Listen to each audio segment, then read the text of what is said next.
दोस्तों आप भी कर रहे हैं किसी भी गवर्नमेंट जॉब की तैयारी या प्रिपरेशन, चाहे वो सेंट्रल गवर्नमेंट की हो या स्टेट गवर्नमेंट की, तो ये वीडियो दोस्तों आपके लिए बहुत ज़्यादा इंपॉर्टेंट रहने वाले हैं। बिकॉज इस वीडियो के दौरान हमने कवर किए हैं दोस्तों भारत के इतिहास से रिलेटेड कुछ महत्वपूर्ण जीके क्वेश्चन दोस्तों, जो कि हर एक एग्जाम के लिए बहुत ज़्यादा इंपॉर्टेंट रहने वाले हैं। आप किसी भी गवर्नमेंट जॉब के प्रिपरेशन में लगे हों दोस्तों, ये वीडियो ज़रूर से देखिएगा। ये वीडियो बहुत ही नॉलेजेबल रहने वाली है और बहुत ही इफेक्टिव रहने वाली है। आपके आने वाले प्रीवियस जो ईयर के क्वेश्चन है वो भी इसमें कवर किए गए हैं और अपने आने वाले जो एग्ज़ाम्स हैं उनके लिए बहुत ज़्यादा इंपॉर्टेंट रहने वाले हैं। तो वीडियो को अंत तक ज़रूर देखिएगा दोस्तों। हेलो दोस्तों, कैसे हैं आप सब? स्वागत है आपका official YouTube channel examiner sir में। तो आज के इस वीडियो में दोस्तों हम कवर करने वाले हैं भारत के इतिहास से रिलेटेड। वीडियो को स्टार्ट करते हैं दोस्तों। पहला प्रश्न है, किस वेद को मंत्रों की पुस्तक के नाम से जाना जाता है? किस वेद को मंत्रों की पुस्तक के नाम से जाना जाता है? ऑप्शन ए है दोस्तों ऋग्वेद, ऑप्शन बी है दोस्तों यजुर्वेद, ऑप्शन सी है दोस्तों सामवेद, ऑप्शन डी है दोस्तों अथर्ववेद। तो राइट आंसर है दोस्तों कि सामवेद को जो है कि मंत्रों की पुस्तक के नाम से जाना जाता है।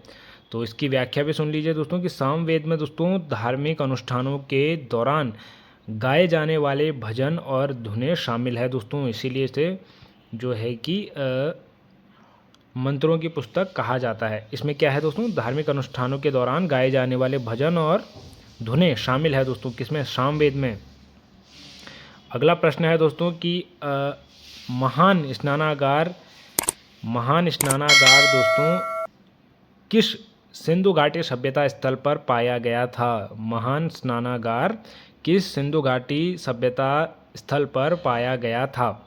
ऑप्शन ए है दोस्तों कि मोहनजोदड़ो, ऑप्शन बी है दोस्तों हड़प्पा, ऑप्शन सी है दोस्तों लोथल, ऑप्शन डी है दोस्तों कालीबंगा। तो राइट आंसर है दोस्तों आपका कि मोहनजोदड़ो। मोहनजोदड़ो यहाँ पे राइट आंसर है कि मोहनजोदड़ो जो महान स्नानागार था दोस्तों, वो सिंधु घाटी सभ्यता के मोहनजोदड़ो स्थल से पाया गया था। इसका स्पष्टीकरण भी सुन लीजिए दोस्तों कि महान स्नानागार एक उन्नत जल संरचना थी दोस्तों, मोहनजोदड़ो में खोजी गई थी और माना जाता है कि दोस्तों इसका जो है अनुष्ठानिक महत्व था दोस्तों। यानी कि पुराने ज़माने में दोस्तों एक सभ्य नगर हुआ करता था मोहनजोदड़ो, और वहाँ ये महान स्नानागार जो है कि पाया गया। अगला प्रश्न है दोस्तों कि तमिल महाकाव्य शिल्पादिक्रम की रचना किसने की थी दोस्तों? ऑप्शन ए है दोस्तों कि इल्गो आदिगल ने, ऑप्शन बी है दोस्तों कि तिरुवल्लुवर ने, ऑप्शन सी है दोस्तों कि कंबलन, ऑप्शन डी है दोस्तों कि सेक्यूजर। तो राइट आंसर है दोस्तों आपका ऑप्शन ए, यानी कि इंग्लो अडिगाल ने। स्पष्टीकरण इसका ये है दोस्तों कि प्रेम और न्याय की कहानी दोस्तों यहाँ पे शिल्पादिक्रम सबसे शुरुआती तमिल महाकाव्यों में से एक है दोस्तों, जिसकी संरचना किसने की थी मैंने आपको बता दिया। याद रखिएगा दोस्तों, बहुत ज़्यादा इंपॉर्टेंट है। चाहे आप सेंट्रल लेवल की तैयारी कर रहे हो या फिर स्टेट लेवल की, तो भारत से दोस्तों प्रश्न जरूर से पूछे जाते हैं और ये क्वेश्चन दोस्तों प्रीवियस ईयर में भी पूछे गए हैं।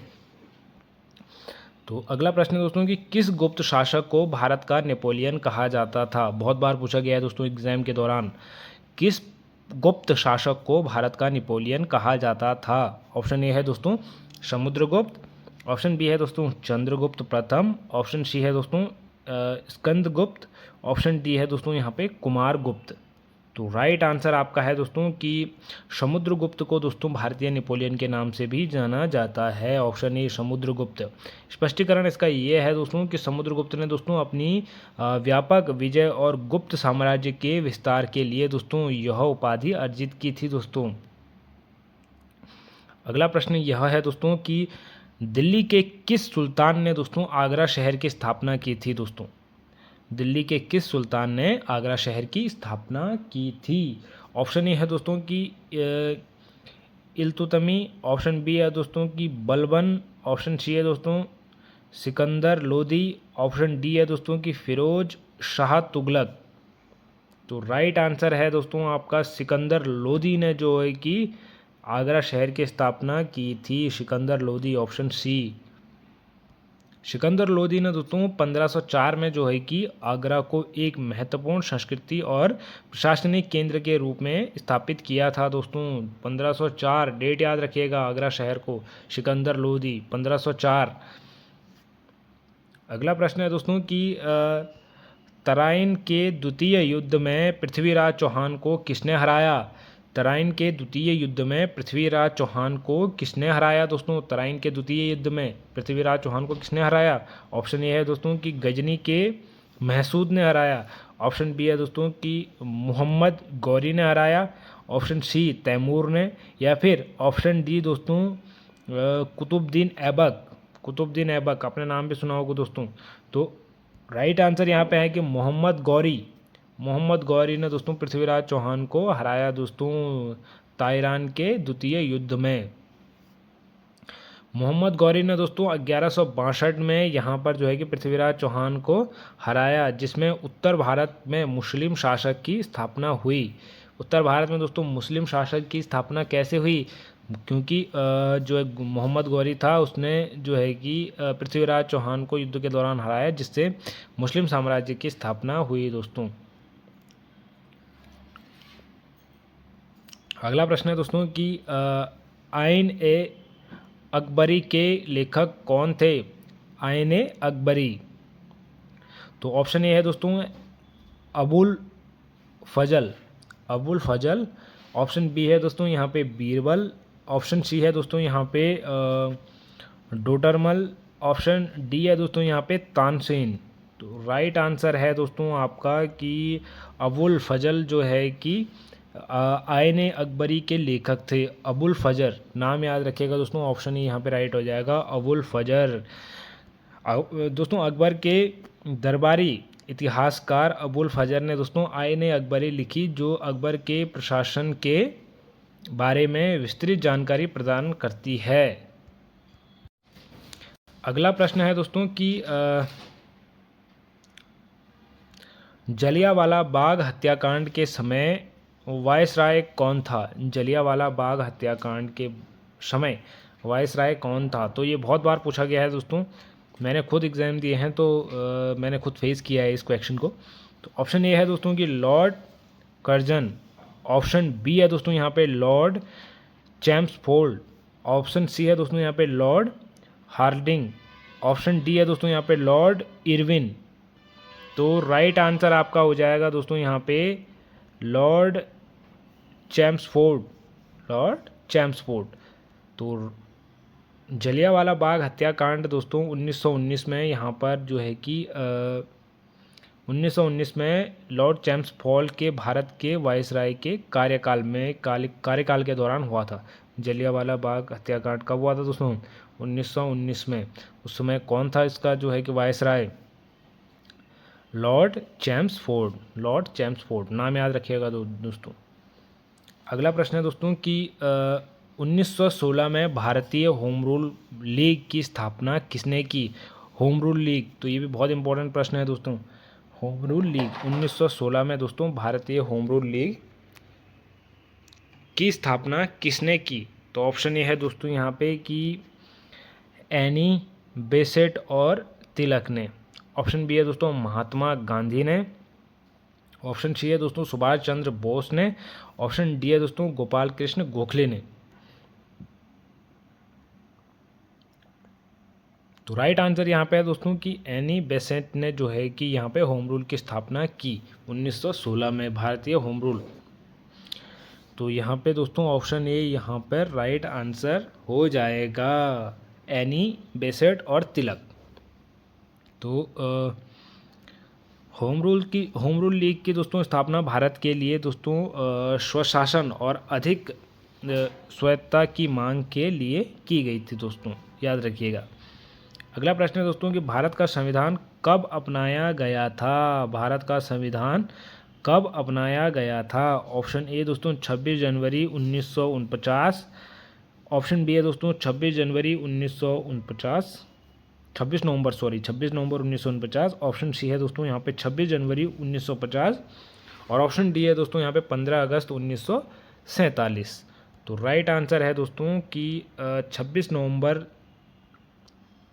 1949 को ये जो है कि अपनाया गया था।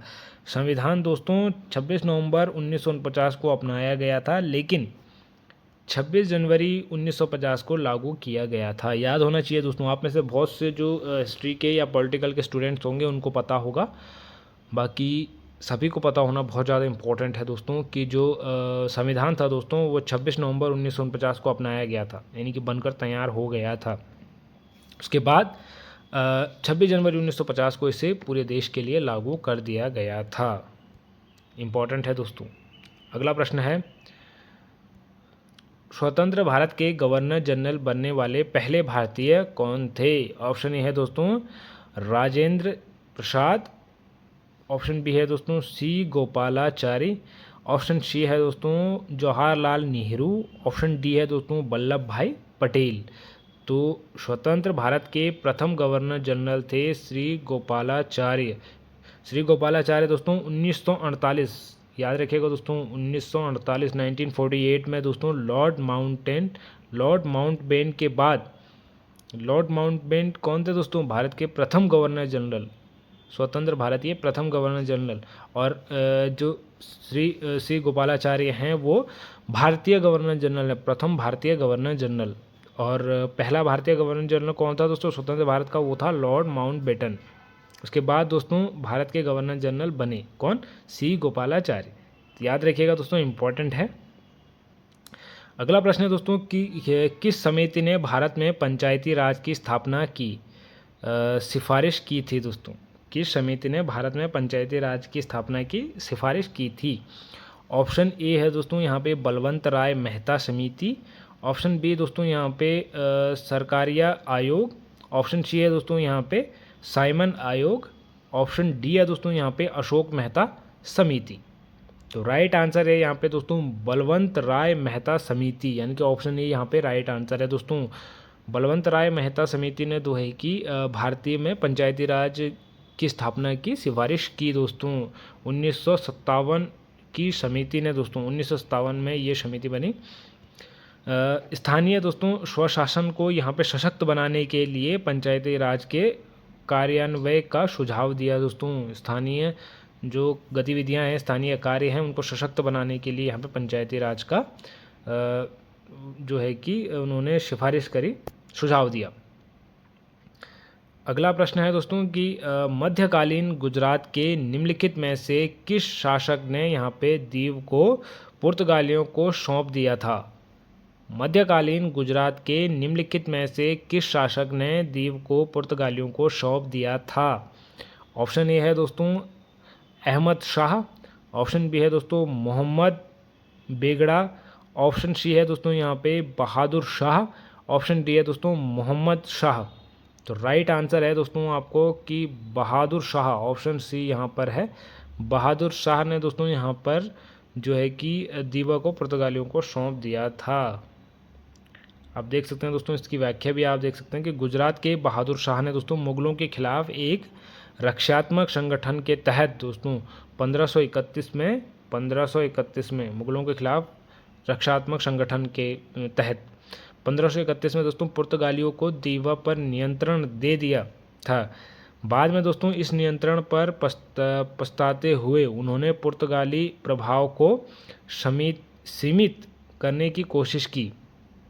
1536 में दोस्तों बातचीत के दौरान हाथापाई के कारण पुर्तगाली गवर्नर की मौत हो गई और बहादुर शाह डूब गए दोस्तों, बहादुर शाह डूब गए। तो ये है दोस्तों। अगला प्रश्न है दोस्तों कि राजा राम मोहन राय ने दोस्तों कौन सी पुस्तक लिखी थी? राजा राम मोहन राय ने कौन सी पुस्तक लिखी जिसने सामाजिक सुधार आंदोलन में महत्वपूर्ण भूमिका निभाई दोस्तों?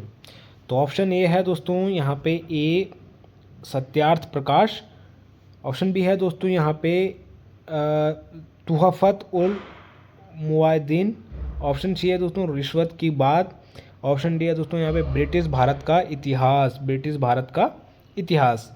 तो राइट आंसर है यहाँ पे दोस्तों कि तुहफ़ल उल मुआद्दीन यहाँ पर जो है कि उन्होंने किताब लिखी।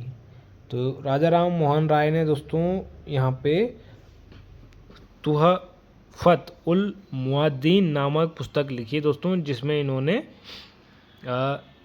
एकेश्वरवाद और तर्कवाद के महत्व पर चर्चा की गई, जिसमें दोस्तों भारतीय सुधार आंदोलन में महत्वपूर्ण भूमिका निभाई दोस्तों, याद रखिएगा। अगला प्रश्न है दोस्तों कि किस घटना ने 1857 के विद्रोह को जन्म दिया?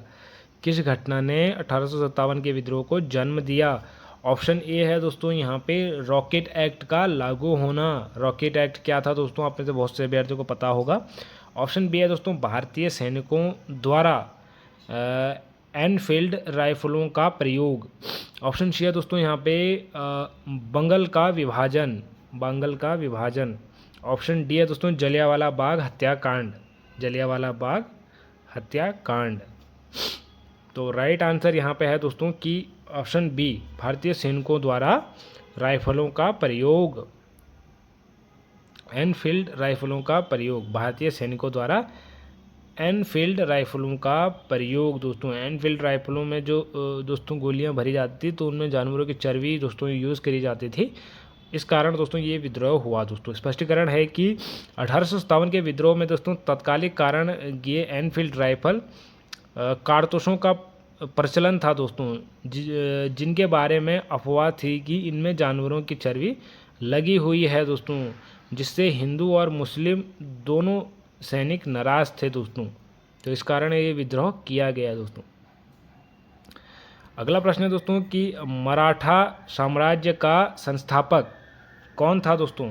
मराठा साम्राज्य का संस्थापक कौन था दोस्तों? ऑप्शन ए है दोस्तों शिवाजी महाराज। ऑप्शन बी है दोस्तों महाराजा सिंधिया। ऑप्शन सी है दोस्तों यहाँ पे बाजीराव प्रथम। ऑप्शन डी है दोस्तों यहाँ पे संभाजी महाराज। तो राइट आंसर है दोस्तों इसका शिवाजी महाराज।